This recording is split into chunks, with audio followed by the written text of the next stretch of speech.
दोस्तों ये है अफ्रीका और इस जगह पर मौजूद एक देश मतलब के बुर्किना फासो के लीडर यानी इब्राहिम ट्रैओरे। अभी इनकी उम्र मुश्किल से 37 साल है, जो इनको इस वक्त हमारी इस दुनिया का सबसे कम उम्र का राष्ट्रपति बनाती है। लेकिन दोस्तों मौजूदा दौर में दुनिया का सबसे कम उम्र का राष्ट्रपति होना इनकी खूबी नहीं है, बल्कि ये तो सिर्फ एक इत्तेफाक है, वरना इनके जो कारनामे हैं वो ऐसे ऐसे हैं कि जिसकी वजह से पिछले कुछ वक्त से स्ट्रीम मीडिया लगातार इनको पूरे अफ्रीकी कॉन्टिनेंट का सबसे प्रभावशाली नेता मान रही है। बल्कि एक्सपर्ट लगातार ये मान रहे हैं कि अगर इब्राहिम ट्रैओरे का उभार इतनी तेजी के साथ होता रहा तो मुमकिन है बहुत जल्द आने वाले दिनों में हम देख सकेंगे कि इब्राहिम ट्रैओरे सिर्फ अफ्रीका नहीं बल्कि जो पूरा मुस्लिम वर्ल्ड है उस पूरे ही इलाके में सबसे मशहूर और सबसे असरदार नेताओं में गिने जाएंगे, जिनसे टकराना खास तौर से यूरोपियन ताकतों के लिए बहुत ज्यादा मुश्किल साबित होगा। लेकिन अब सवाल यही है कि आखिर क्यों बुर्किना फासो की जो गरीबी और अंधेरे के लिए जाना जाता है, उस देश में पैदा होने वाले 37 साल के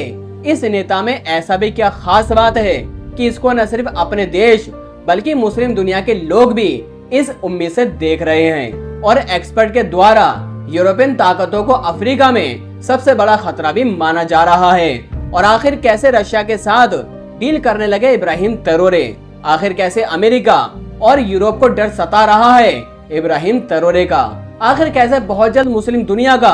खलीफा बन जाएगा इब्राहिम ट्रैओरे, आखिर कैसे सऊदी अरब और तुर्की को डर सताने लगा इब्राहिम ट्रैओरे का, और आखिर कैसे मुसलमानों का लीडर बन गया इब्राहिम ट्रैओरे, आखिर कैसे गजा के मसले पर इजराइल को कोर्ट ऑफ जस्टिस तक खींचकर ले गया इब्राहिम ट्रैओरे। तो चलिए अपने इन सारे ही सवालों के जवाब जानने की कोशिश करते हैं। दोस्तों बुर्किना फासो के इतिहास पर अगर आप नजर डालोगे तो 1960 में आजादी इस देश को मिली, लेकिन आजादी देने के बाद भी फ्रांस ने इसके आसपास के बाकी ज्यादातर अफ्रीकी कंट्रीज की तरह इसको भी इनडायरेक्टली अपने कंट्रोल में ही रखा था। मतलब कहने को तो ये लोग आजाद थे, मगर उनके देश की गद्दी पर कौन बैठेगा और कौन राज करेगा ये सब फ्रांस से कंट्रोल किया जाएगा। अब इनकी चाहे करेंसी हो, इकोनॉमी से जुड़ी हुई बाकी चीजें हो, ट्रेड हो, फॉरेन रिजर्व हो, सब कुछ फ्रांस के कंट्रोल में था। मेनली इनके नेचुरल रिसोर्सेज और खास तौर से जैसा कि हम सब जानते हैं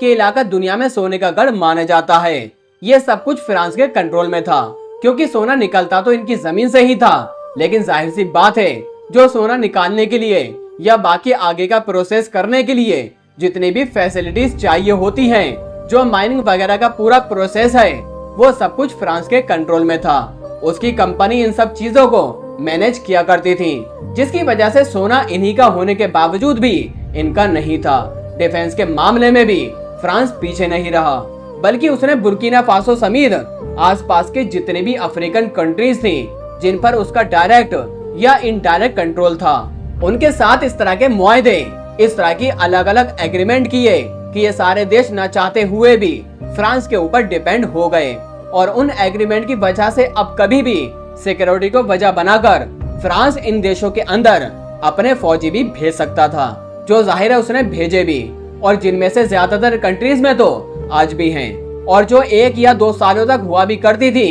दोस्तों कितनी अजीब बात है कि हमारी इस दुनिया का एक ऐसा देश कि जिसकी जमीन के नीचे इतना सारा गोल्ड है और उस देश का जो टोटल एक्सपोर्ट है उसमें से 80% रेशियो सिर्फ गोल्ड का है, लेकिन उसके बावजूद भी इस देश के अंदर कोई भी गोल्ड रिफाइनरी मौजूद नहीं है, क्योंकि फ्रांस ने ऐसा कभी होने नहीं दिया और ये सारे काम वो खुद ही करता रहा। इन्हीं सारी चीजों का नतीजा था कि लंबे अरसे पहले ही आजादी हासिल कर लेने के बावजूद भी बुर्किना फासो समेत ये जितने भी अफ्रीकन देश थे ये कभी अपने पांव पर खड़े नहीं हो सके। गरीबी, भूखमरी, high crime rate, corruption, political disturbance, ये सारी चीजें इनका मुकद्दर बन गईं, क्योंकि इनके पास था तो बहुत कुछ, बल्कि दुनिया के और इलाकों में मौजूद मुस्लिम देशों से भी ज्यादा था, लेकिन होने के बावजूद भी इनका अपना नहीं था। अब जाहिर सी बात है ये चीज कब तक बर्दाश्त की जाती। आम लोगों में गुस्सा बढ़ना था, जो कि बढ़ना भी शुरू हो गया,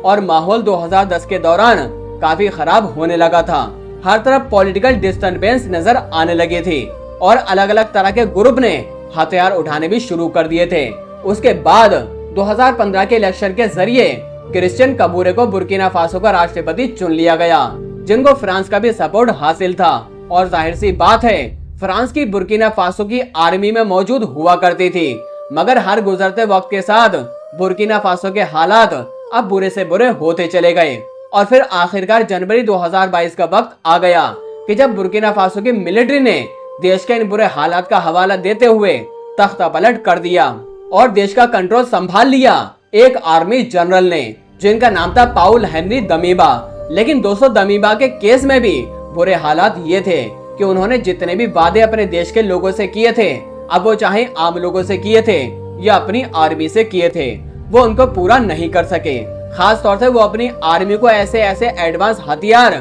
तो प्रोवाइड नहीं करा सके कि जिनकी मदद से वो ताकतवर होकर देश में मौजूद अपने दुश्मन ग्रुप से लड़ सके। बल्कि अब तो आर्मी की सैलरी वगैरह भी इनके पास नहीं निकल पा रही थी। नतीजा ये हुआ कि आर्मी में ही मौजूद कुछ सीनियर ऑफिसर थे, जिनकी मदद से ही अभी कुछ वक्त पहले दबीबा ने देश का कंट्रोल हासिल किया था, वही दबीबा से नाराज हो गए और सिर्फ 8 महीने के बाद ही मतलब सितंबर 2022 में मिलिट्री ने एक और तख्ता पलट किया और इस बार अपने इस जनरल को हटाकर एक नए इंसान को बैठाया। और इस बार इन सारे सीनियर ऑफिसर में से जिस नए इंसान को बैठाया गया था उसका नाम था इब्राहिम ट्रैओरे। दोस्तों, इब्राहिम ट्रैओरे ने देश की गद्दी संभालने के जनवरी 2023 में पहले तो फ्रांस के साथ उनका जो डिफेंस पैक्ट था, जो मुआहदा था, उसको खत्म किया गया। शुरू में ज्यादातर लोगों को यही लगा कि भला फ्रांस जैसा ताकतवर देश बुर्किना फासो से इतनी आसानी से कैसे निकल जाएगा। लेकिन बुर्किना फासो के इस नए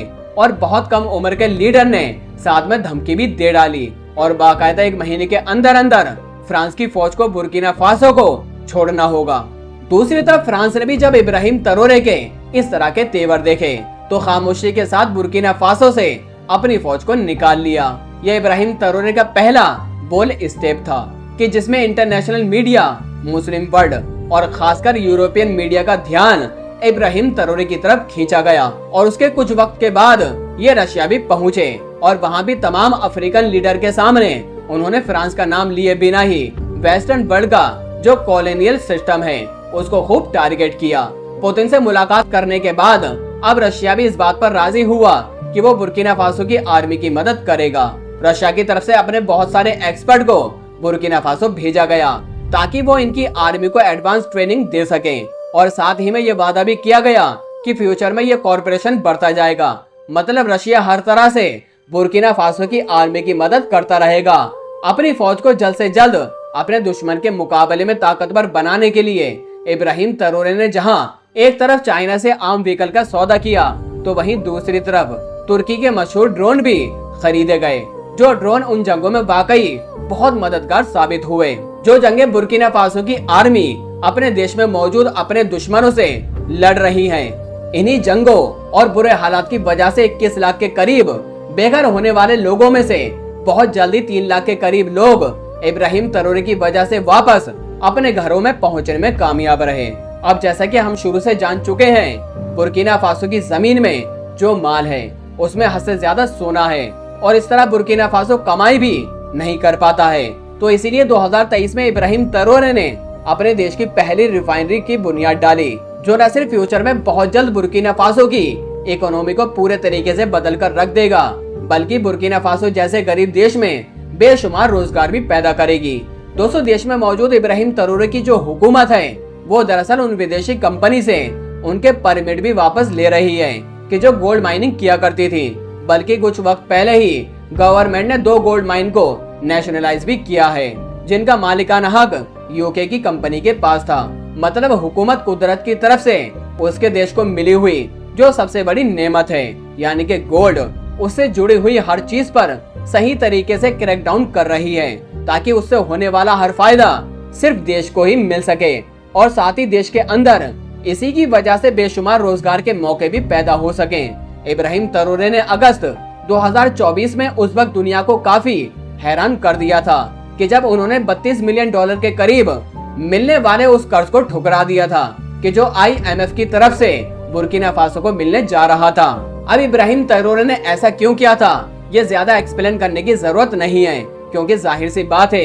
एक लीडर जो ऑलरेडी इस तरह के एक्शन ले रहा है कि जिसके जरिए से वो यूरोपियन कंट्री के इन्फ्लुएंस से निकल सके। तो जाहिर सी बात है वो IMF से कर्ज लेकर भला उल्टा उसी जाल में जाकर क्यों फंसना चाहेगा। इब्राहिम ट्रैओरे ने खुद भी इस कर्ज को ठुकराने के पीछे एक वजह यही बताई थी कि अफ्रीकन देशों के पास वो सब कुछ है कि जिसके जरिए से वो अपने आप को तरक्की दे सकते हैं और अपने आप को ताकतवर बना सकते हैं। और हाँ दोस्तों, इस बात को झुटलाया भी नहीं जा सकता है क्योंकि इब्राहिम ट्रैओरे बिल्कुल सही कह रहे थे। वाकई अफ्रीकन देशों के पास वो सब कुछ है कि जो किसी भी इलाके को तरक्की हासिल करने के लिए चाहिए होता है, लेकिन जाहिर सी बात है ये लोग कभी इसका इस्तेमाल नहीं कर सके। इब्राहिम ट्रैओरे ने फिलहाल के लिए रशिया से अच्छे रिश्ते बन जाने की वजह से जनवरी 2025 में रशिया ने 25,000 टन गेहूं बुर्किना फासो को डोनेट किए थे। दोस्तों, बुर्किना फासो कि जिसको नाम के लिए सही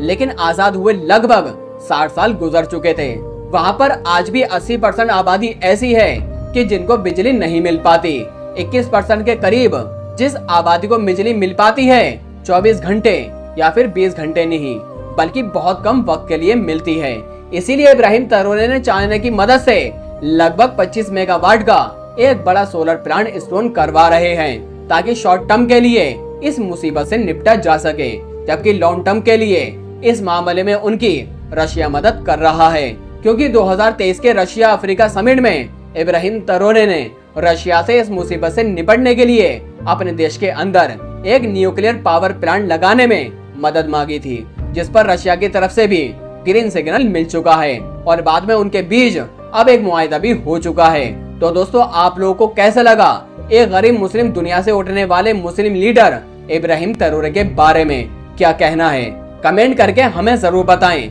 अगर ये वीडियो आप लोगों को अच्छी लगी हो तो इसे लाइक करके चैनल को सब्सक्राइब जरूर करें और हाँ, बेल आइकन प्रेस जरूर कर लें ताकि हमारी आने वाली हर वीडियो की नोटिफिकेशन आप तक जरूर पहुंच सके।